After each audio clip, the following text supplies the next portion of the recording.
Chapter 3. The blow came hard and without warning, crashing against the back of his neck, a deafening thunder roaring through his head. Time froze, everything in his slender world ceasing to exist except the burst of pain and light that enveloped him.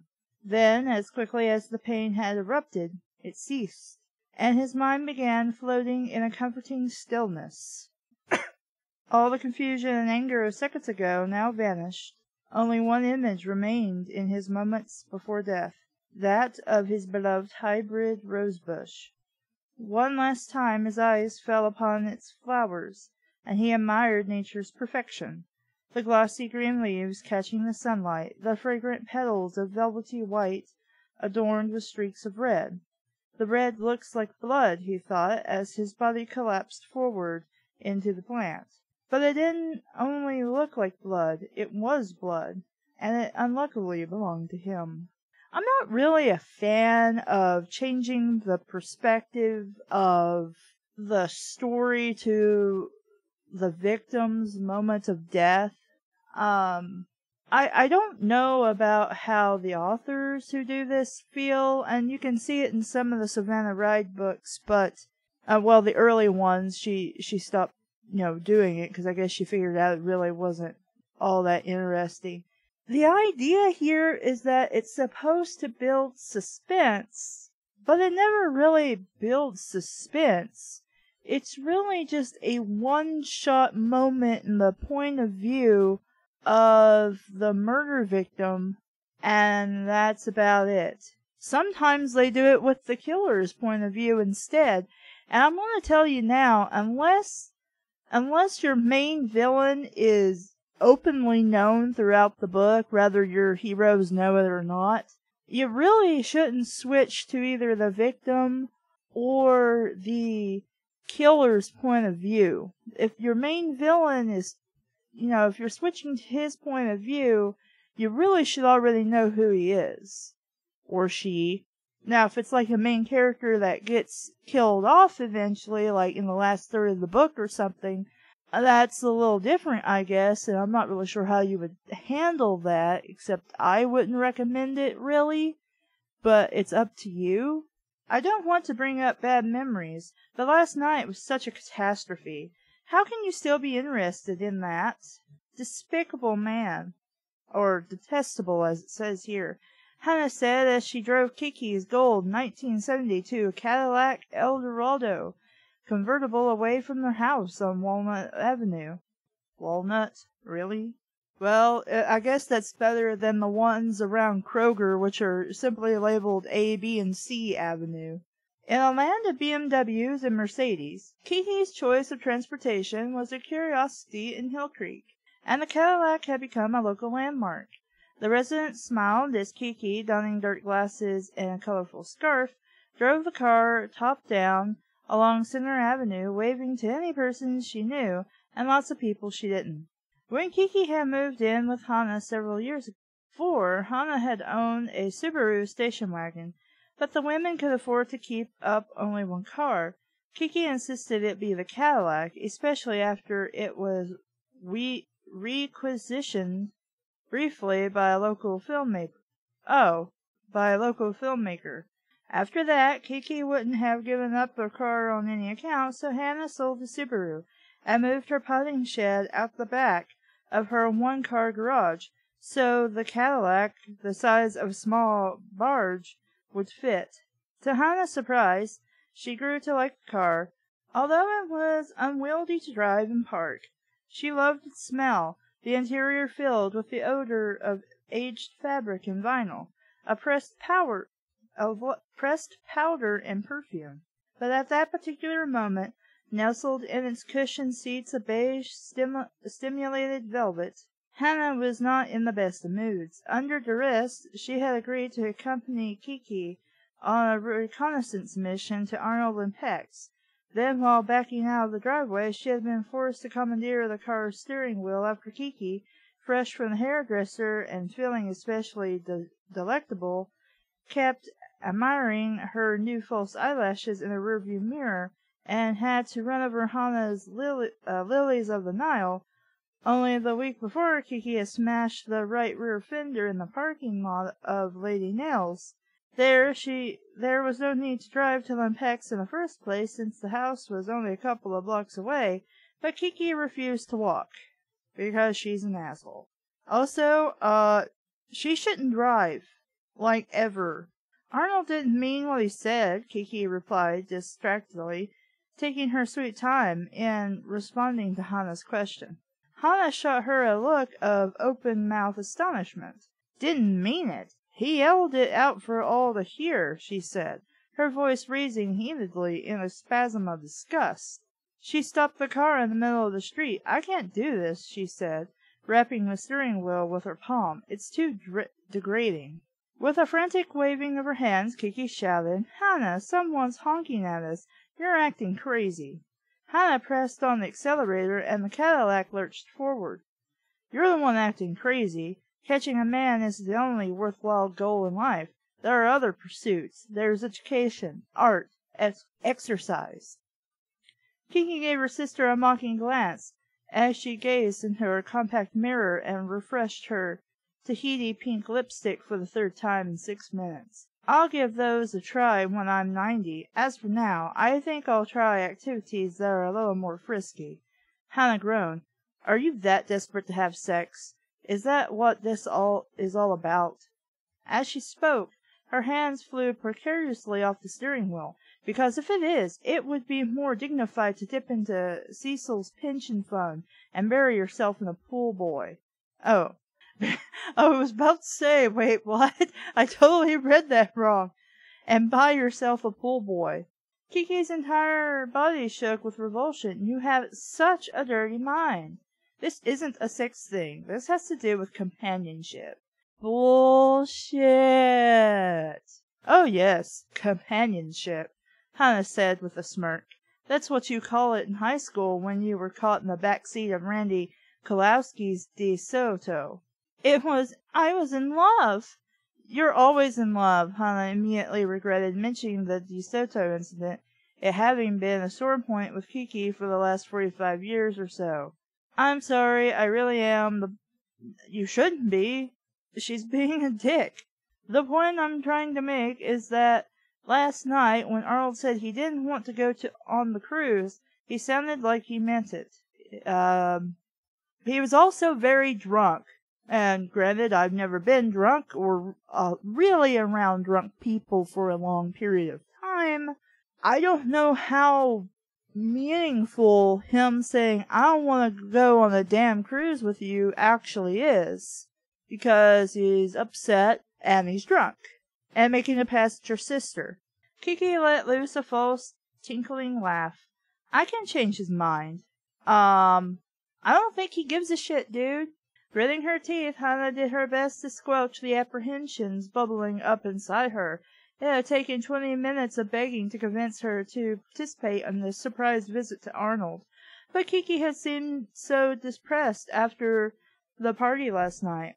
Well, I'd be upset too if somebody was a dick to me, but I wouldn't go by their house. With the exception of saying, you're an asshole, go fuck yourself. Fat middle finger to you, sir, and you're lucky I haven't punched you in the face. Bye. But Kiki had seemed so depressed. Yeah, I read that. So she finally gave in, deciding anything was worth perking her sister up, even if it meant subordinating her own judgment. Besides, she had to admire Kiki's fortitude and persistence. She's a dick, and she's making you do this 'cause she knows you'll give in and do it. If she had directed those qualities to the business world, she could have climbed high up the rungs of some corporate ladder. Now all it had gotten her was a couple of husbands she had never liked much. Yet here she was scheming to bag another one. Some women just never learned. Yeah, some are incredibly shallow and selfish. Hannah made a left onto Sunnydale Lane, the Cadillac sputtering and hesitating, as if reflecting Hannah's consideration. Kiki smacked her lips together, then snapped on the top of her lipstick with a satisfying click. I'll be the first to admit that Arnie flew off the handle, But you know how men are. No, I don't know how all men are. Please explain this to me, oh wise great sage Kiki. Whatever the fuck your last name is, I don't really care anymore. All that testosterone. Fuck you. Fuck the fuck out of you. Go fuck yourself. With your lipstick. Sideways. Up your ass. And may it give you constipation for days. Kiki said this word with a sing-song lilt and a suggestive lift of her eyebrows. Hannah rolled her eyes upward. Kiki had more testosterone in her little finger than Arnold had in his whole body. Right here, Kiki told her, waggling her finger, 4th house on the right. Hannah pulled the Cadillac to the curb. After a little more priming on Kiki's part, they got out of the car and walked up the short walkway that led to Limpak's gate. Kiki's high heels clicking against the cracked sidewalk. Her knees weren't as good as they used to be, and the shoes, coupled with the fact she had squeezed her hips into a stretchy leopard print skirt, resulted in her having to walk slightly stooped with short pigeon-toed geisha steps. She had tapped out a Mexican hat dance by the time they reached the 6-foot redwood fence meant to keep out stray dogs and solicitors. Hannah halted in front of the gate. We're not going one step further until you button up your blouse. You're practically hanging out. Oh, don't be such a prude. It's not prudishness. It's taste. Button up, or I get back in the car. Kiki sighed with exasperation. All right. But it's strange coming from a woman who has a hippie in Heights. I guess it's Heights. Ashbury. Oh, was a hippie. I don't know how I read has. Was a hippie. You practically ran around naked. Now you're so conservative. That was 30 years ago. Things have changed. Not all that much, Kiki said. You still listen to Jefferson Airplane. What's wrong with Jefferson Airplane? She buttoned up one button, looked at Hannah, still saw disapproval, then buttoned up another one. That's better, Hannah said. Now listen to me. I'm giving you one more chance to avoid making an idiot out of yourself. We could turn around right now, walk away, and maintain a few shreds of dignity. I don't want dignity. Because that's for losers, right? I want Arnie on the cruise, because that's so important.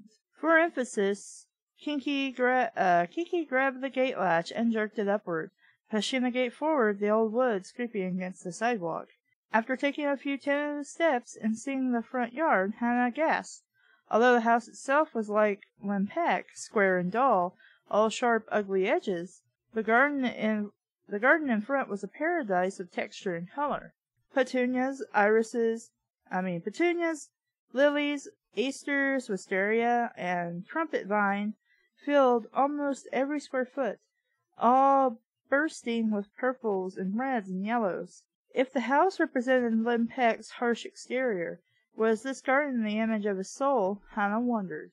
Arnold's a better gardener than I imagined, she said, her voice softened with admiration. Kiki smiled. See, you'd like him if you gave him a chance. Granted he was drunk, but he put his hand inside her thighs, where it was not wanted. So no. Perhaps she would, despite the fact that he got touchy-feely and she didn't like it. He was not only an excellent gardener, but a landscape designer as well, because that makes the difference, apparently. Hannah noticed a gravel walkway leading to the side of the yard, and her pulse quickened. The garden over there faces south. That must be the roses. Eagerly she grabbed Kiki's arm, attempting to pull her along. I'd love to see his hybrid tea. It must have taken him years of work to produce it. Everyone says it could win the competition this year. But Kiki stood firmly where she was. We can do that later. I'm going to ring the doorbell. Please, Kiki, just 1 minute. I want to take a good look without him staring over my shoulder. Kiki threw up her hands, but followed. Sweet goodness, 'cause I'm not saying that.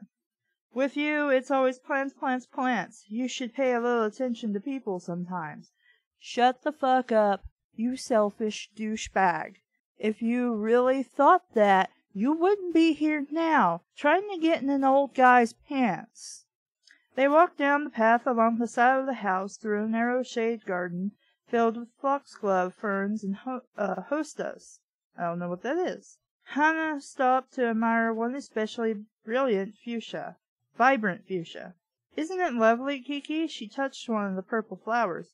"It must be quite old. It has a trunk with bark, like a little tree." "Tree schemes," Kiki replied. "Let's hurry up and look at that silly rose." As they rounded the back of the house, they entered one of the most prodigious private rose gardens Hannah had ever seen.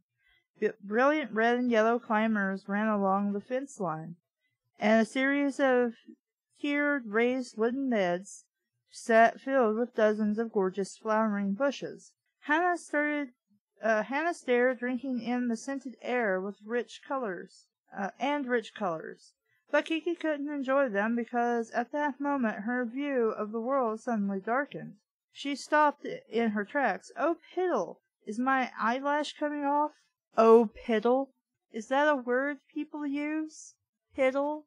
The only time I've heard piddle was somebody expressing that as a silly fun way to say pee. I don't remember whose stream it was, but they were doing something for art class, and it involved the story behind it was the character lost a bet, and so then one of the guys, who I think was incredibly drunk, took out his dick and started peeing on the table. I don't remember whose stream that was, who artwork that was. I think it was somebody from Fur Affinity, but I can't really remember. Anyway, they refer to it as piddle to be funny. I mean, maybe that's an actual word for pee, I don't know. Hannah pulled her eyes away from the roses and looked at her sister. "It's either that or a spider's on your cheek. Help me fix it." "All right, hold still and close your eye." Hannah got her reading glasses from her purse, put them on, and attempted to stick the eyelash back on Kiki's eyelid, but the lash resisted and Kiki's eyelid insisted on twitching. "You're pushing me," Kiki complained. "If you keep your eye closed, I could manage better. My eye is closed." "It isn't." "I'm telling you it is. You're pushing me into the bushes. I feel thorns. Oops, oh, spit. Now my heel's caught and—" Teetering on her shoes, Kiki lost her balance and soon plopped down onto the gravel walkway, legs splayed, the event accompanied by a disconcerting ripping sound. "Shut up, Jace." "Oh, see what you've done? My seam is torn," Kiki said, her arms and legs flailing like an overturned cockroach. It's not very flattering, but she is kind of a dick. With a shake of her head, Hannah leaned down to help her up. "It's hardly my fault." "Well, you can't see Arnold with a ripped skirt, so we might as well go home." Looking behind Kiki as she froze.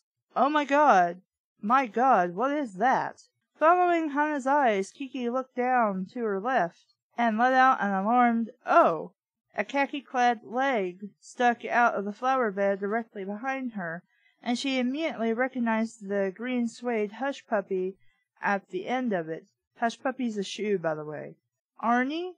she said with some amazement that he would be lying in his flower bed in so peculiar a fashion. But then she had often seen Hannah deep in the bushes, crawling around for what she called snail patrol. Kiki leaned over until she saw Limpek's face pressed into the dirt at the base of a rose bush. She jumped up faster than she ever suspected herself capable of doing. A knot lodged in Hannah's throat. After helping Kiki to a standing position, she knelt down next to the strangely limp leg. "Arnold, can you hear me?" she said. Most of his body was shoved back in the rose bushes, hidden by the plants along with a large metal box holding gardening tools. I think you could use a better word there. Instead of holding gardening tools, you could probably just say that held gardening tools. There's two NIGs back to back, and that's a little off-putting. Hannah pushed the box and the plants to one side, the thorns tearing mercilessly at her skin. It was then she saw the blood, fresh and red, on the back of his neck, staining the shoulders of his staining the shoulders of his blue-plaid shirt. "Oh, no," she said softly, her hand to her mouth. She reached for Klebkatt's wrist and pressed her fingers against the still warm flesh. "He's dead," she said in a tone of quiet amazement. "Kiki, don't look. We have to call." At that moment Kiki emitted a loud gasp from the back of her throat. Her body stiffened before clumping downward. Hannah was only able to stand up halfway before she could catch her, and the women were caught awkwardly, locked in the strange embrace. They were startled by a shout behind them. "What's going on here?" Hannah twisted her head and saw a tall, gray-haired man standing in the corner of the garden. He looked 60-ish, lean and tan, dressed in cotton slacks and cotton shirt. A dappled brown and white spaniel stood at his side, straining on his leash, his nose raised and sniffing furiously. The man's eyes left the women and moved down to Klebkatt's corpse, his expression alerting only slightly when he saw the blood. Reaching into his pocket, he pulled out a small, expensive-looking cellular phone. He directed his eyes to Hannah. "Don't move. Don't touch anything. I'm calling the police."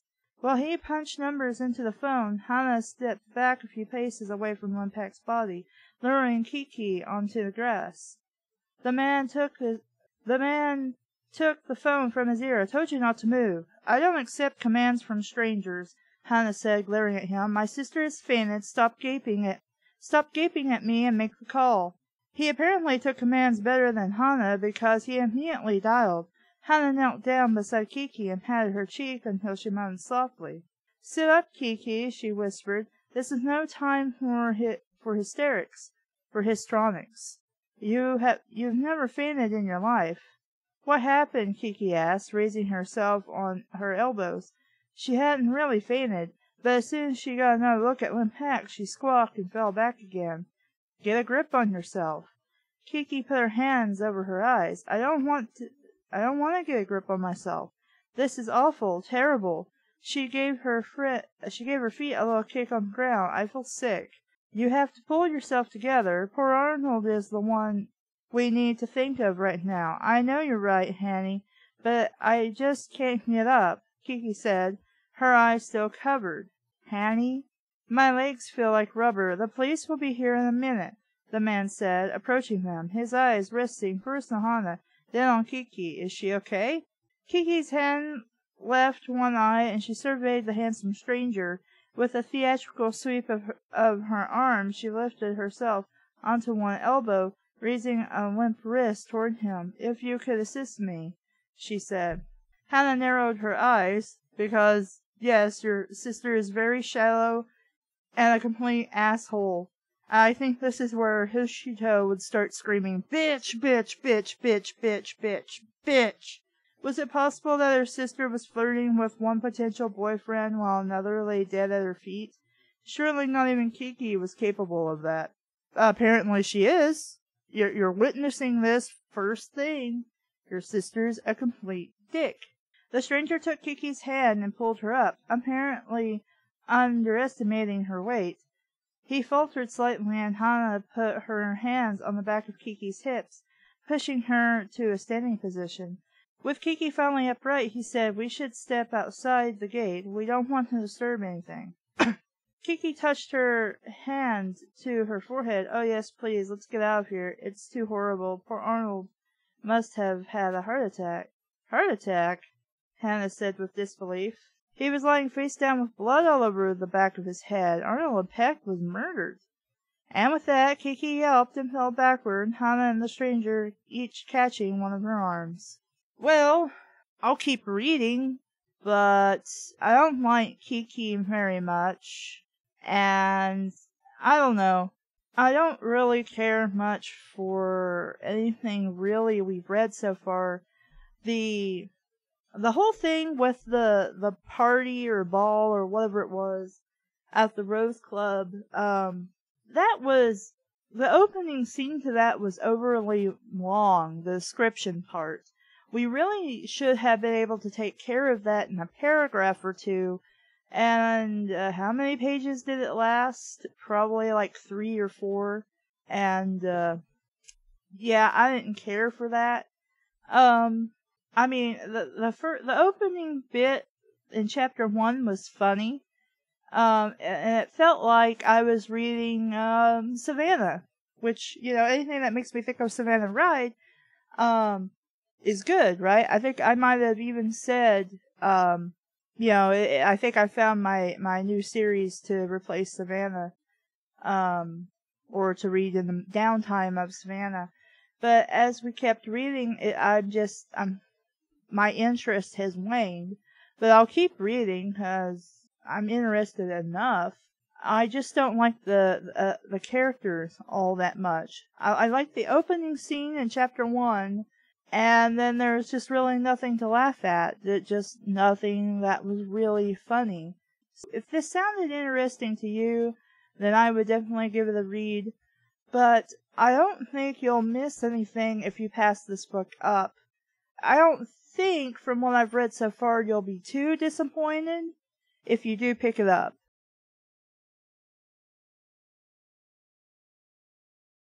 Okay, so, I'm Caleb, in case you missed it, and I just finished reading the entirety of A Very Eligible Corpse by Anne Griffin. And, so we're going to talk about the whole thing now. It's okay. It's an alright book for a first-time book. I would really have to say that overall, if this is her very first foray into books, her very first book, which I don't know if it is or not, I don't have the internet right now so I can't check. I would say this is a good try, but she has to work a little harder. I think with experience and learning the characters more, she can come up with a much better series of books. And probably the series will get better down the line, as she writes it. I will say, I absolutely hate Kiki. I hate her. I hate her. She is a shallow son of a bitch. Fuck Kiki. She can rot in hell. She is a waste of time and space, and it's all about me. It's all about me. And everything is about fucking her so she can rot in fucking hell. The book said that you came right down to it. She was a good person. No, she's not. She is a shallow bitch. That's all she is. She's a fucking asshole, and I hate her. All the other characters, especially Wanda and her friend, Bertha, or whatever her fuck name was. The only reason this one character was introduced at the funeral was just so she could have that one shining moment to be a bitch to Kiki and Hana before she went to gossip with Wanda and everybody else. Wanda is the same thing, is a horrible person. And I can understand why the main character doesn't like either of them. And apparently everyone they associate with is very, very horrible, shallow people who are only fair weather friends. Even the police are just kind of, well, we're sort of here, but nobody's really technically a police officer that's helping you investigate, except for Hana's love interest in this book. Joe or Jake or I don't remember what the fuck his name is. It doesn't fucking matter, because he shows up 4 or 5 times in the book. I'm supposed to believe that he's into her. And you see, like, he comes by randomly one night, and you find out that he used to be a police chief. And then he, of course, retired. And then he just randomly asks her out to dinner.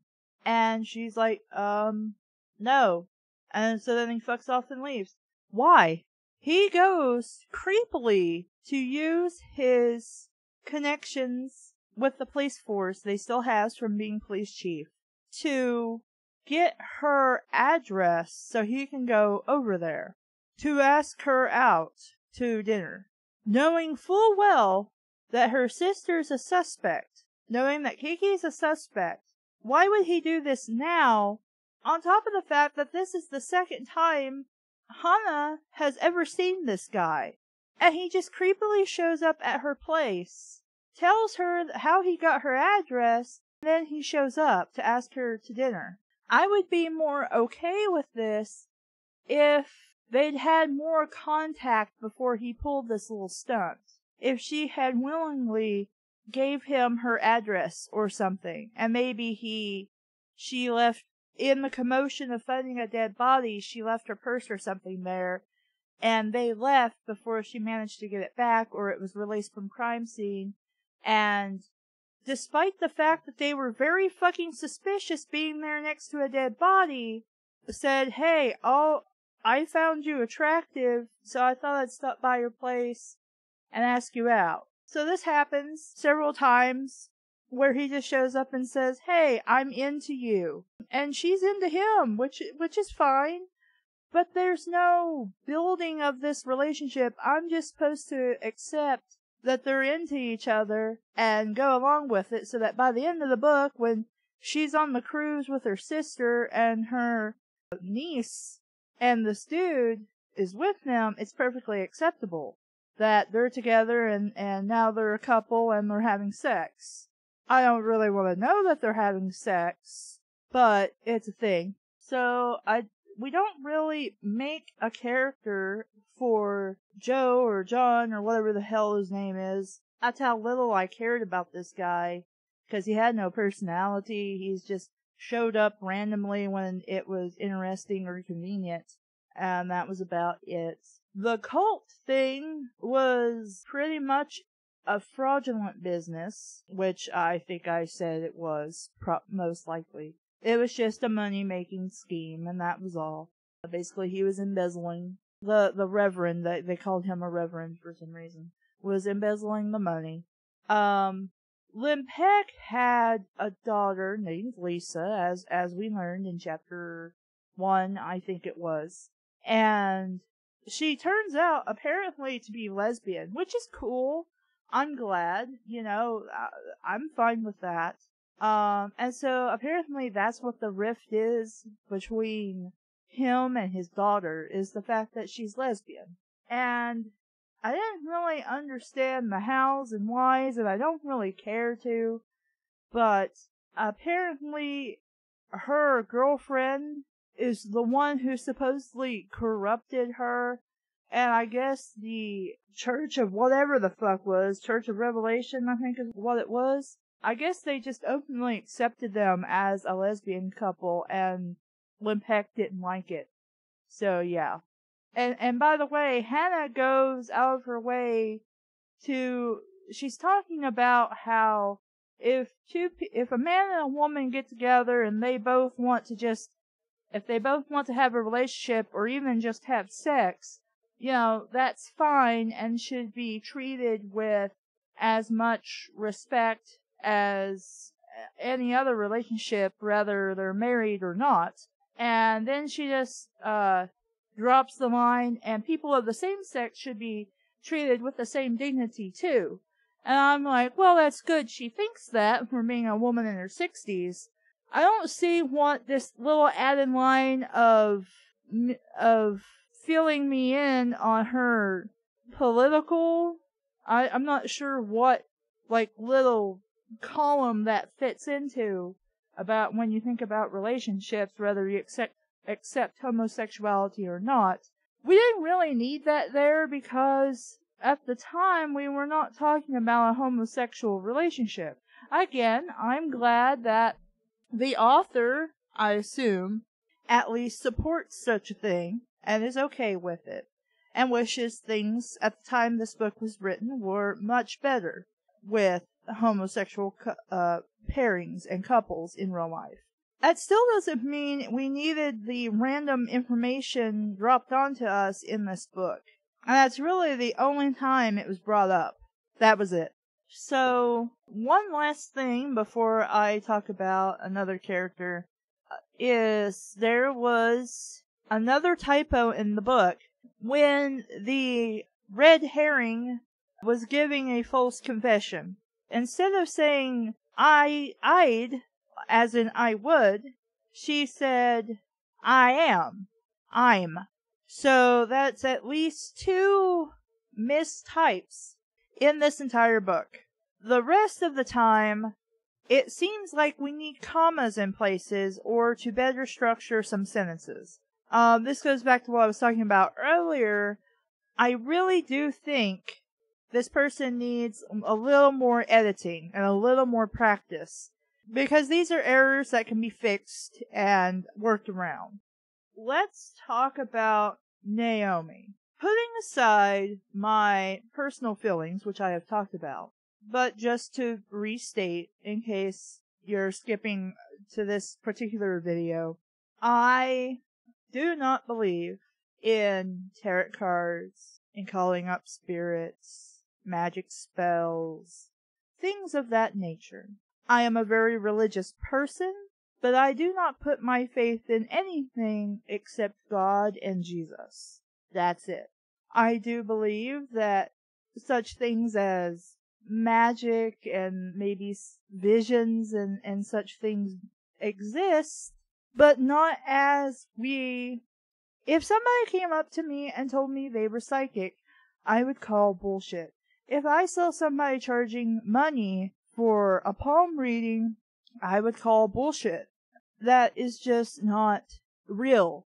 And if you, again, ask me my opinion, I will tell you exactly what I think, and you might not like it. But that is my opinion. You can like and do whatever you damn well feel like. It doesn't matter what I think. It doesn't matter what I feel. It's personally what you want to do or not to do. It's up to you. However, I mentioned that it would be great to find out that Naomi was actually the murderer and the asshole, the antagonist behind the whole book, because she's a fake and a fraud and so forth, as she's been called by Klebkatt in the book.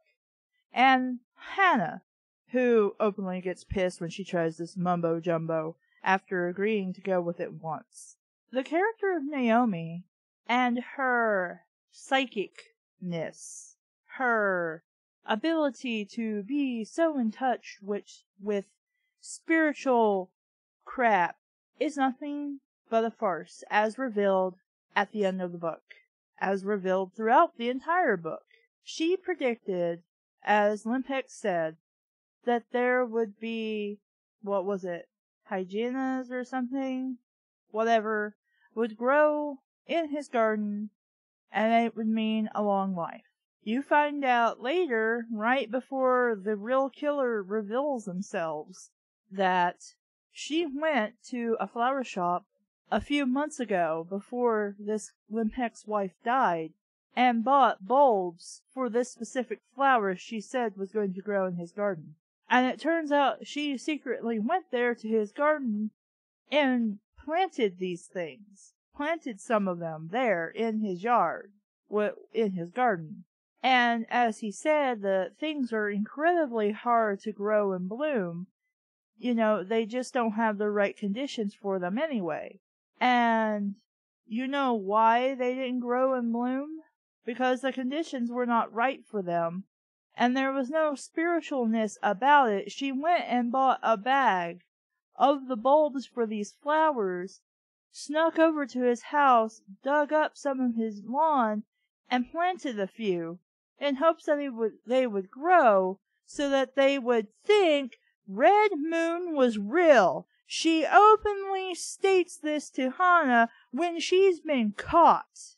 When she's been caught and talking to Hannah, she's in the middle of a session with some woman she's making do a snake warrior dance. And Hannah says, "Hey, is that a real thing?" Of course not, but she doesn't know that. Naomi is everything I said about such people, including what I edited out from what I ranted about during my initial reading of the first 3 chapters, because I felt it was too mean and too hurtful to people who do believe in this stuff. And in the end, it's what I feel, but it's not what I want to openly say to you and I definitely don't want to hurt your feelings. But she openly says this and talks about some of the other things she's done because she is a fraud. But in her head, she's the real thing. Even though she openly admits that she went and did this shit. That she's thrown in some lies in order to what she calls the real stuff. Basically, she's saying there's the real things, and then she exaggerates some of it, or adds to it. And that's not true. She's a con artist. She's a complete 100% con artist. So, after this whole stupid thing in the first chapter, she admits to Hana that she was so embarrassed and so worried about her reputation, Red Moon's reputation, that she went back to his house while she was in a session with another client who is seeing her and paying her money to be hypnotized into a trance so that she can go back and experience a past life, which isn't what she's actually doing to her. She's just making her nap. Literally just making her fall asleep for 30 minutes, exactly. And that's it. So this woman is paying her, she freely admits, just for a 30-minute nap. Bullshit. 100% bullshit. I hate this character, but anyway. So while this woman went to sleep, she left her to go to Klebkatt's garden. The day of his murder, she went to Klebkatt's house and started to dig up parts of his yard to plant more of these bulb flowers in his yard to try and get them to grow so that she could say they did grow and he's a liar, to save her / Red Moon's reputation so that she could stay in business. So she was a witness.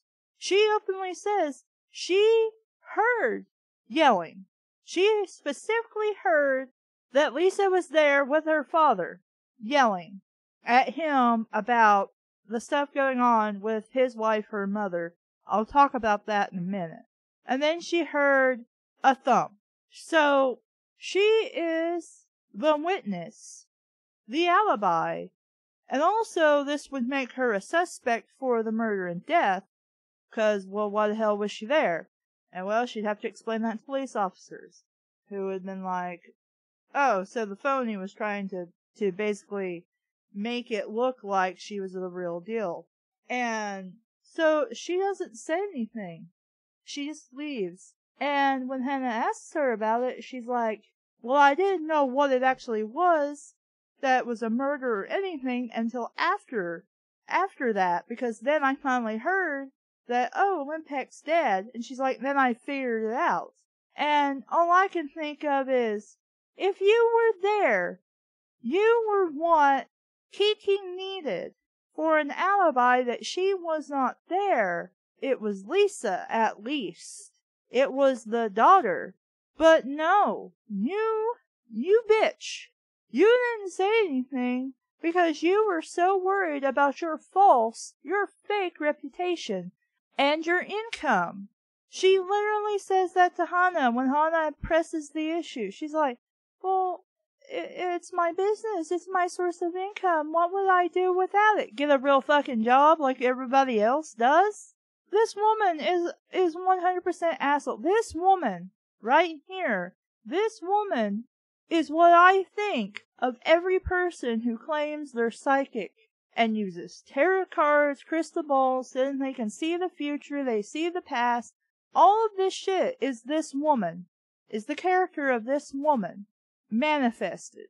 And my feelings for those kinds of people are the same for this woman. Fuck Naomi. Fuck this character.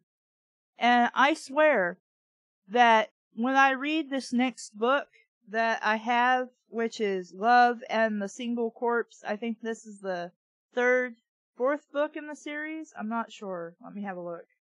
Third book in the series. If they're still talking to and being friends with Naomi, I'm immediately gonna stop reading and call bullshit because this woman is a bitch. Nobody should associate with her. And I hope Anna has enough sense to come forward and actually tell not only the police, who could arrest this woman for not assisting in a murder case when she had valuable information, but so that she can be made fun of and laughed out of town because she's the worst kind of person ever. She's a horrible, terrible person. And one of the things she says in her defense is that really what her job is to sometimes just comfort people. And sometimes that means lying a little bit. And I've said before, telling white lies to make somebody feel better is okay. Because little white lies, in the end, don't actually hurt people. What Naomi does, and openly says she does, hurts people. And, in the end, hurts her even more. This woman is nothing but a liar, and is just as self-absorbed in herself as the Reverend was at the church, as Kiki is with chasing men and thinking she's some kind of vixen. Everybody in this book is a selfish asshole and a complete dick. So, about Klebkatt's wife. I had my doubts because I've read a bunch of books, and of course human nature being what it is. I had my doubts that Klebkatt was really taking care of his wife like everybody supposedly claimed. The doubts were correct. He took her out of the nursing home because the insurance wouldn't pay for it anymore. And even though he supposedly had the money to keep her in there so she'd be properly taken care of, he didn't like that he would have to spend so much money on her, so he took her out. And then he openly neglected her. And just so she wouldn't complain or be troublesome, he kept her heavily sedated. And when she would have strokes and things, he just wouldn't deal with it. So she would be dirty, she would have bed sores. And of course, Naomi noticed these things and didn't say anything. And a nurse noticed these things once she finally was worried enough to go and check on her. But before she could file a complaint, the wife passes away. Basically due to neglect. Klebkatt's an asshole. That's all there is to it. But see, the thing again with Naomi is Hannah calls her on this. And she's like, if you knew during your time with her that something was wrong, and clearly she was in an unsanitary condition, unsafe condition, why didn't you report it? Well, I'm not a nurse, so I really can't be the judge of those things. It doesn't fucking matter. And you should have filed an investigation. You're as guilty of neglect, of looking the other way, as Klebkatt is. The whole thing involving the wife and her treatment and her eventual death is the whole reason Klebkatt is killed. Not by Lisa, who sure enough had want and motive for it once she found out what really happened to her mother at her father's hands, but by her girlfriend. The girlfriend was with Lisa during the argument that Naomi overheard but did not report once she realized that a murder had taken place. Later, you discover the reason why the Reverend at the church Lisa goes to died was because Lisa apparently confessed her sins to him. And because the Reverend's a slimy dickbag of an asshole, wanted her to have sex with him. Basically, he did it to get pussy, because he's an asshole. And she went along with it because she wanted to protect her girlfriend.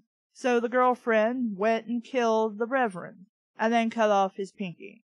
While I enjoy the sprinkling dash of realism that there are so many shallow and unpleasant people in this book, because, let's face it, as beautiful and wonderful as humans can sometimes be, more often than not, they're horrible, selfish, and shallow people.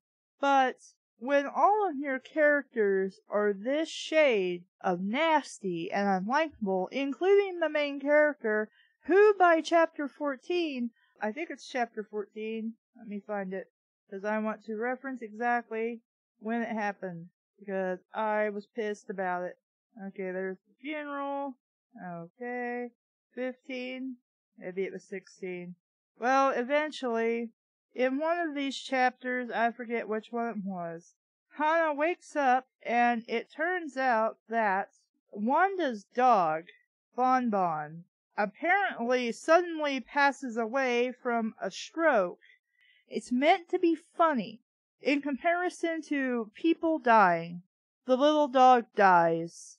Apparently in mid peeing on the sofa or some shit, it has a stroke or a seizure or something. And of course, Wanda, even though she's a dick, loves this dog, so she's devastated that it's passed away. The story then goes on to say, within the same few paragraphs of the opening chapter, whichever chapter that was, this is supposed to be more of a comedy element. It's supposed to be something you laugh at because an animal's death is not on the same level as a person's death. So we're supposed to laugh at how silly Wanda is being over the fact that her dog has died, when somebody they knew and were supposedly close to, such as Klebkatt, has passed away from being murdered. As someone who's had a very beloved pet die, I don't care if the sun blew up. I don't care if the world was ending. I don't care if somebody showed up and told me I was fat and ugly. I would be devastated, horribly, horribly devastated that my beloved pet died. Because that pet that you think is silly and stupid and not the equivalent of a real person is as much of a person to me as the person who was murdered a few days ago is. And maybe they're not that important to you. I don't expect a pet of mine to be important to you. I don't expect anybody to give a shit about my cats, about my family, or about me personally unless I really, really know them well. But I would never, ever think that somebody hurting over the loss of a pet is somehow any less important and silly compared to human life. All life is important. All life is sacred. And while I might not care about your chihuahua dying, that doesn't mean it's something that I should laugh at in the grand scheme of things. And say, well, it's not like it was a person who died. Imagine if somebody came and said that to you. Nobody actually goes and says this to Wanda, but we're privy to Hana's thoughts. Her personal thoughts, because she's the main character.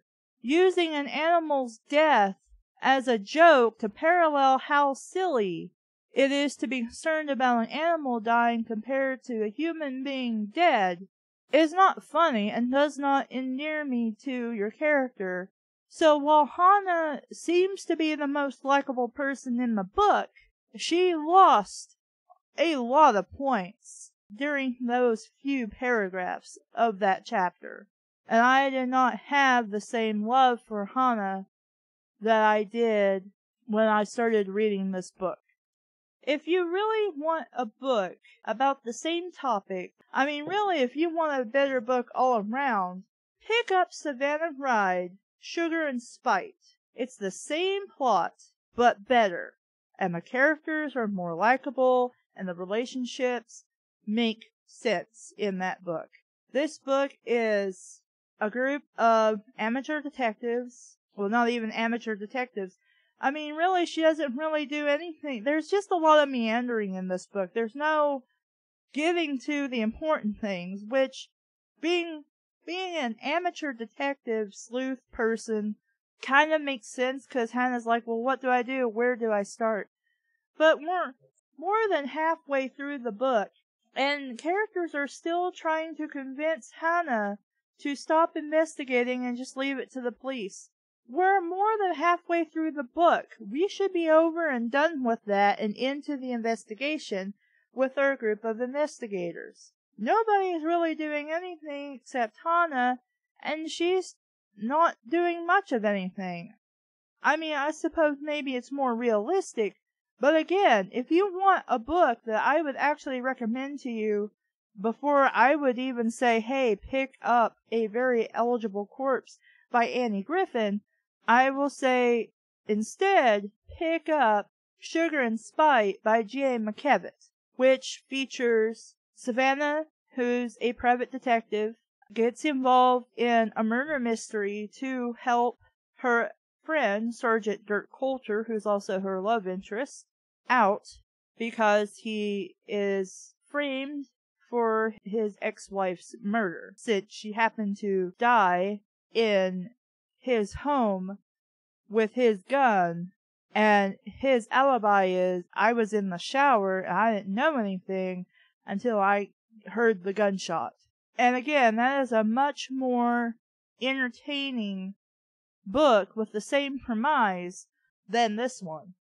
So then comes the question, how could we have made this book better? Well, I think one of the things I would have done is, since Kiki is important in theory to the story, we need to make her likable. We don't need to be told that somewhere inside Kiki, who is very selfish and man-crazy, that there's a deep down good side of her. We need to actually see that. We need to actually be able to see that Kiki has some fucking common sense, that she has some concern. And they try to do that when she's first arrested and placed in jail, and Hannah has to actually leave her there. You know, it's kind of like Hannah's like just trying to come to terms with her sister being arrested, and she can't take her home. And she's like, don't worry, I'll be fine. Even though she won't, but, you know, you're trying to, like, just do something to where it actually is shown that Kiki is more than a selfish bitch. And you need to do that more, that in a more significant moment than when she's arrested and her sister has to leave her. A good place to have done it was where when they were being held at gunpoint by Creighton, whatever the girlfriend's name was of Lisa. See, that's how insignificant most of these characters are. I don't even give two shits to remember what their names are. That's how little they had to do with the actual book. And they should have been main parts of the book. We should have seen maybe Kiki help do something with her sister instead of her sister, Hannah, who's the main character, being the one to take charge to save both their asses when they're being held at gunpoint. Especially Kiki, who's basically the damsel in distress the entire book. And she apparently likes being the damsel in distress because she will never fucking shut up about herself. And you know, that's okay. You can have an egotistical character who's self-absorbed, but a good person deep down. It's called Sonic the Hedgehog. Have you seen Set AM? No? I recommend you go check that out, because there's your self-centered egotism there. It leads to him doing stupid shit sometimes, but it's a character that works. Another thing that would have been nice is, considering Kiki's self-absorption and alcoholism, apparently, Hannah mentions at one point, with the stress of everything going on, this would be the point where she would grab some liquor and just start sipping. And she's like, I've been sober, I think she said, for like 10 years. we get a bit of, memory from Hana about how she started to notice that she'd spend the end of her days getting drunk. And in her mind, it wasn't a problem until one day she woke up and realized that it was a problem. And so she quit cold turkey. And she said it was very difficult, but I haven't had a drink since. And she's like, I think about it constantly. It's always on my mind.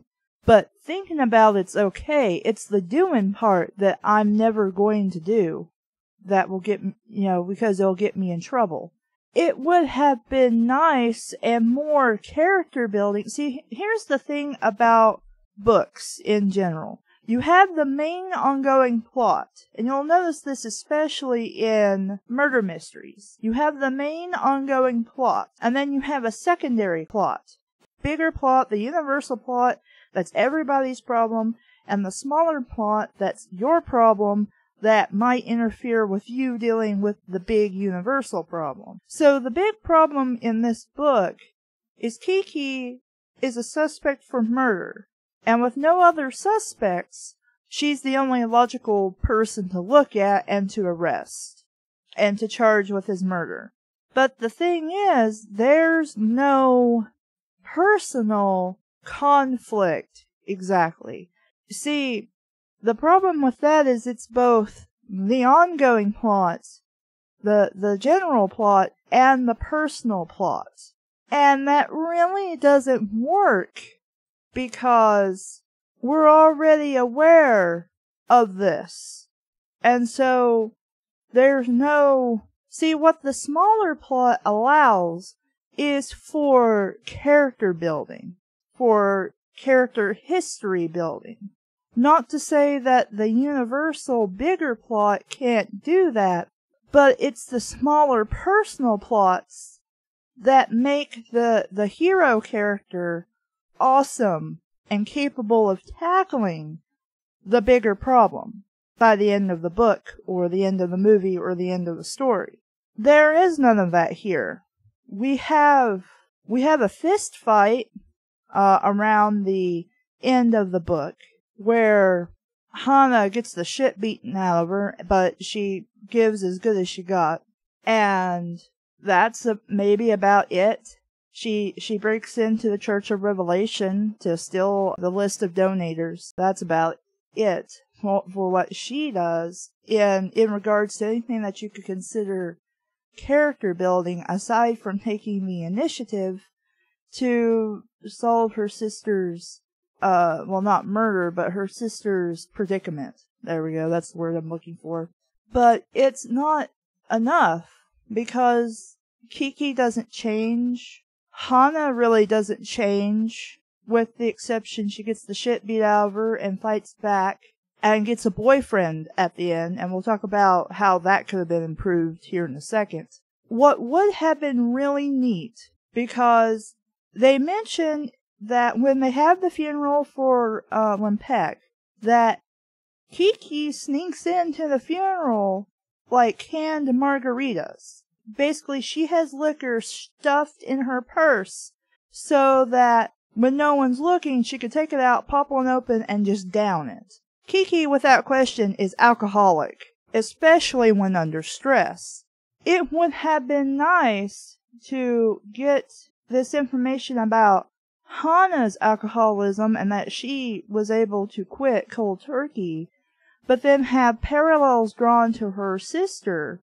And it explained that Hana is what Kiki could be, if Kiki would maybe not necessarily stop everything she's doing, but actually take the time to change some things in her life.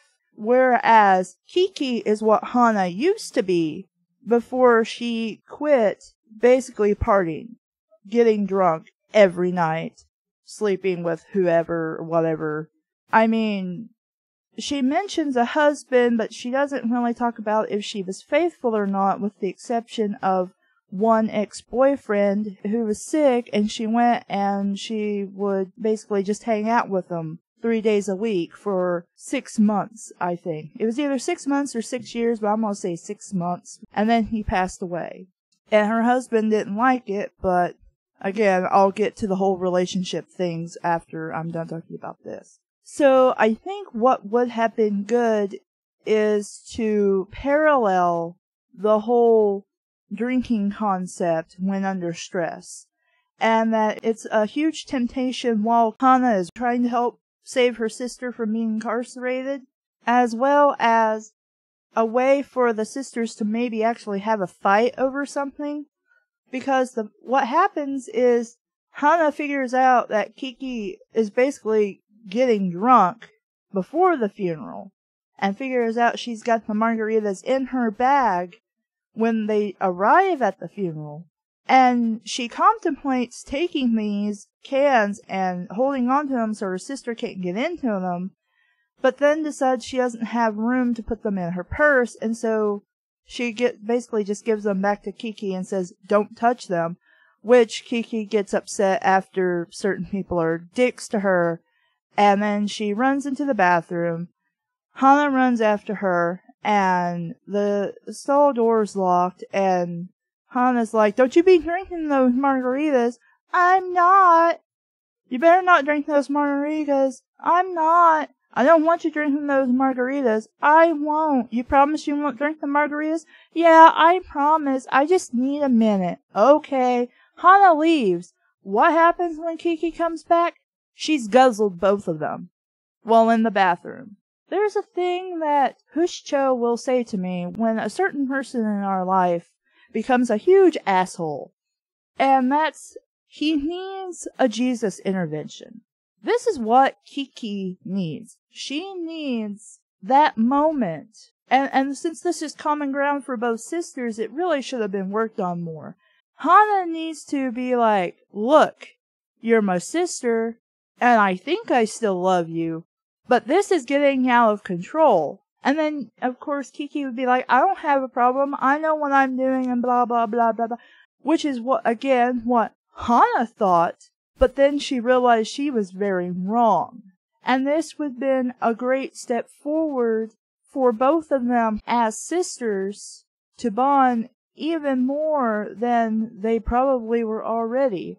And also a step to show that Kiki is a good, decent person, but she's got problems. And that's okay. You can have characters with problems that they gotta work through. There's no law or anything that says your character has to be a goody two-shoes. In fact, that would be really fucking boring. It would be interesting to see these girls help each other work through this problem. And for Kiki to kind of have her eyes open that she's done a lot wrong with the constant drinking. Because never once do they call her an alcoholic, but that's all she does. According to this book, they say that this takes a week. Now, the reason why I have an issue with this taking place in a week is that because it's just kind of glossed over, it's kind of like MIL in the sense that it has no concept of actual time passing. It just tells you time passes, and then it's like, well, that was a week of hell. Sure glad it's over. And I'm like, all that happened in a week? I would think at least 2. I mean, 2 would be more reasonable. Not impossible to happen in a week, but it would make more sense. But again, the book just kind of glosses over things without going into detail. Now, some of the minor things, like where she calls to make appointments to see, to interview Lisa and to talk to, the reverend of the church. You know, that's okay to just kind of like, she woke up that morning, she got dressed, made breakfast, then she made calls, and then she headed out to go, do some errands or see Kiki in jail or whatever. Another thing about the drinking, to go back to that, I think it would have been nice to perhaps elaborate a little more about her. I've talked about how we could work this into making a better subplot, a better personal plot for the sisters while they're busy with the main Universal plot.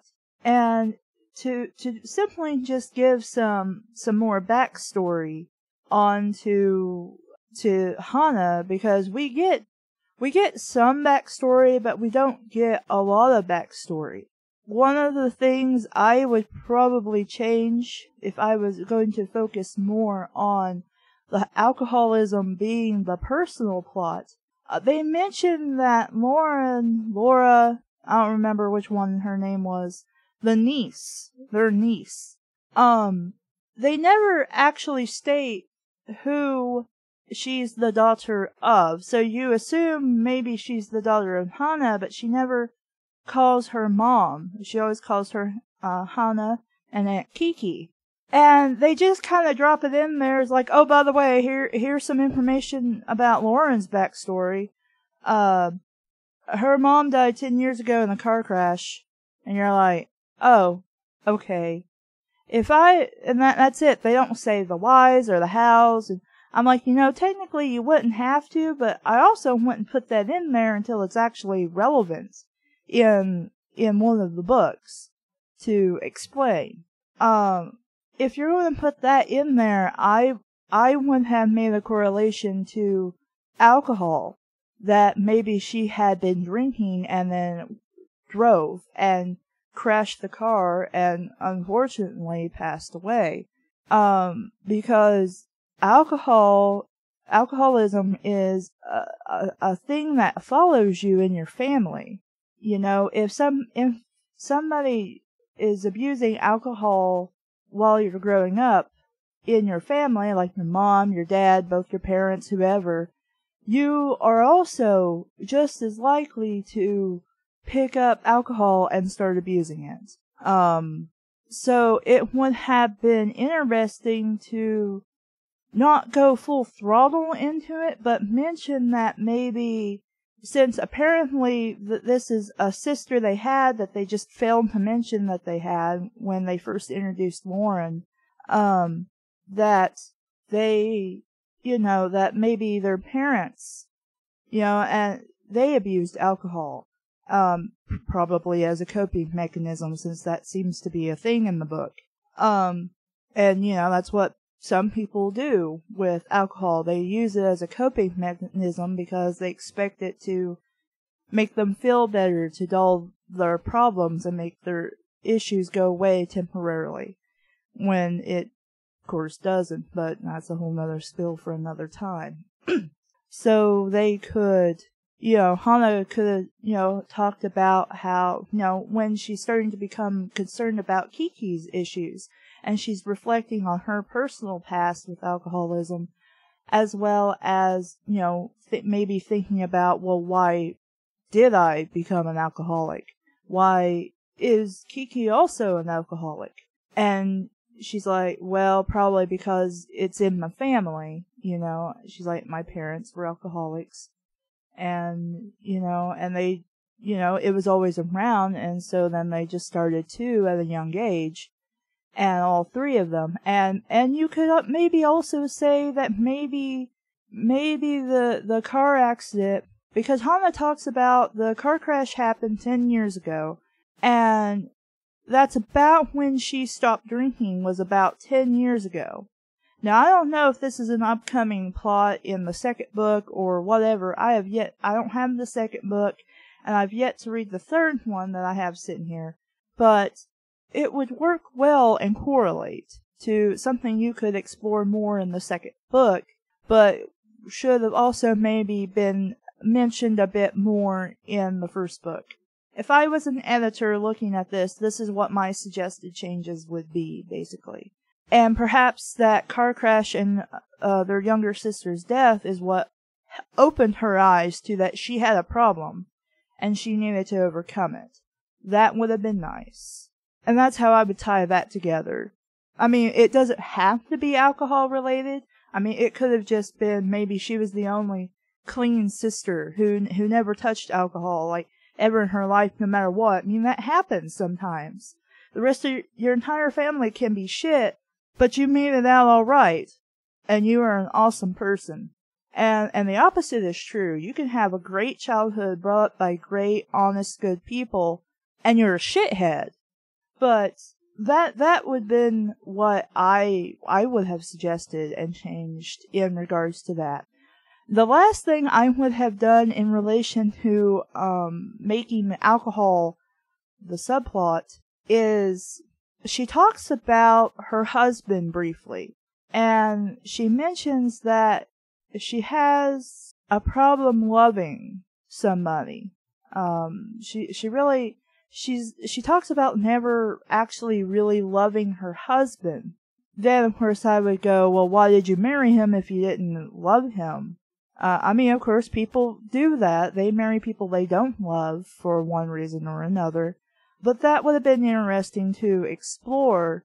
And I would fix it to where her alcoholism ended up ruining her marriage. Let's put it this way. It's hard to love somebody who loves something else more than you. And that would be a personal regret of Hannah's. That she couldn't sober up properly before her husband passed away. This would be why when she keeps refusing the advances of her current love interest, which is Joe or John or whatever his name is, I don't care anymore. Jim, I don't know. It wasn't important enough to really talk about him except when she wanted him to show up in the book. So, forgive me that I can't remember nobody's names. And I have to keep bringing this up while I can't remember anybody's names and apologizing for it. That would have made sense, and we could have talked a little about that. We wouldn't have had to say much more than that since the husband's already out of the picture. But her guilt in response to that would have been an interesting subplot in regards to her dating this guy that's interested in her.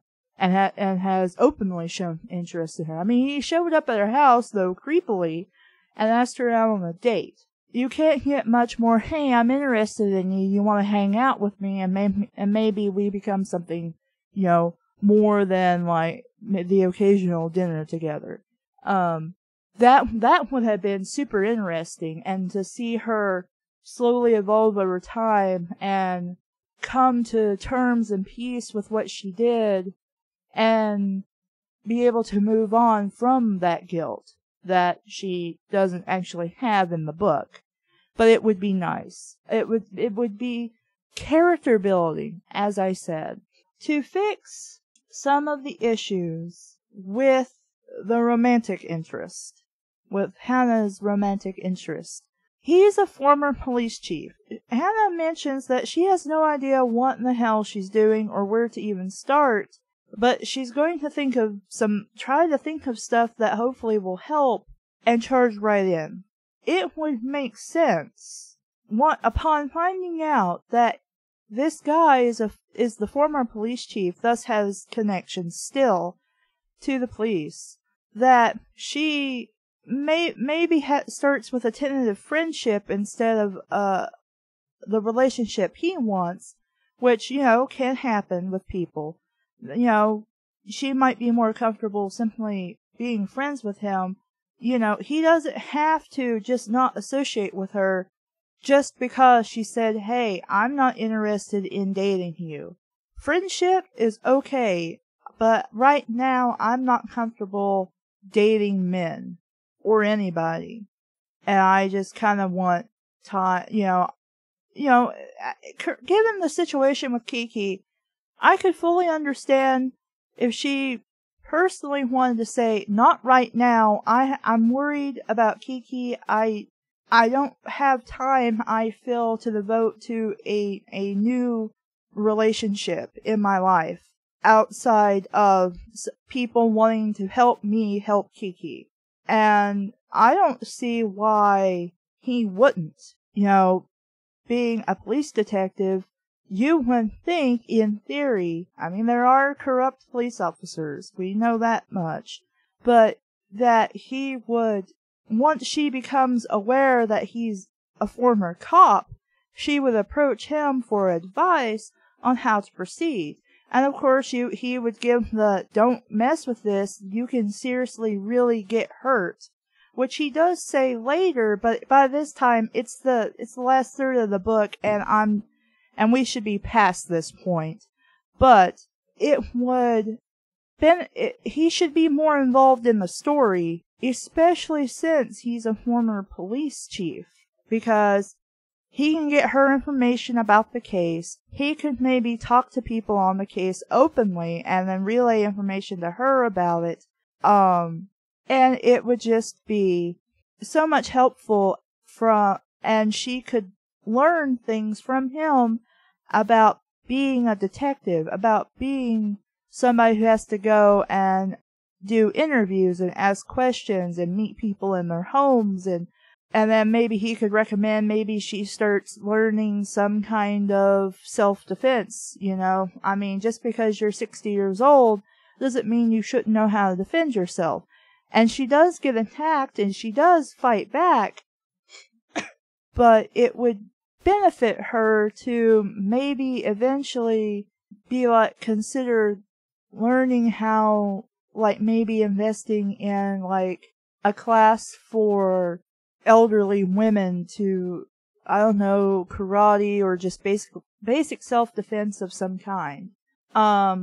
Or maybe talk about she carries a gun with her or something. She's trained to use a gun.